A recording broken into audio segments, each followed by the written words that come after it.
Kalau buat buah biar nggak kena patek, nggak petek ya, petek itu patek ya. Patek itu kan penyakit antraknosa ataupun penyakit busuk buah kering, itu dia kan menyerang buah tanaman cabai kita ya. Kalau misalkan gejalanya itu buah tanaman cabai kita ada yang busuk ya, busuk kering, tapi buahnya itu tidak rontok, akan menyebar dari buah yang satu ke buah yang lain dan akan menyebar dari tanaman yang satu ke tanaman yang lain.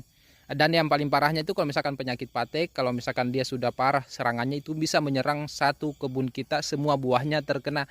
Tanaman kita bagus ya, tanaman kita sehat, kelihatan sehat ya, hijau, tetapi buahnya semua rusak dan itu bisa menyebabkan kita gagal panen. Dan itu salah satu penyakit yang ditakuti oleh semua kalangan petani termasuk saya. Dan itu kalau misalkan untuk penyakit patek ataupun penyakit secara umum itu lebih bagus kita mencegah daripada kita mengobati. Karena kalau misalkan kita mencegah berarti tanaman cabai kita masih sehat. Tetapi kalau misalkan kita mengobati berarti tanaman cabai kita sudah ada yang terkena penyakit. Salah satu fungisida yang bisa kita gunakan itu, yang saya gunakan pada tanaman cabai ini di musim ini tuh saya menggunakan Trobin Top seperti ini. Ini bahan aktifnya azoxystrobin difenoconazole. Ini fungisida sistemik yang bersifat protektif, kuratif, dan preventif.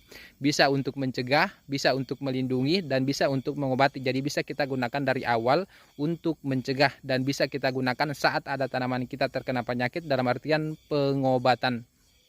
Ini dosisnya cukup gunakan 1 ml per liter, dalam artian satu tangki 15 liter cukup gunakan 15 ml.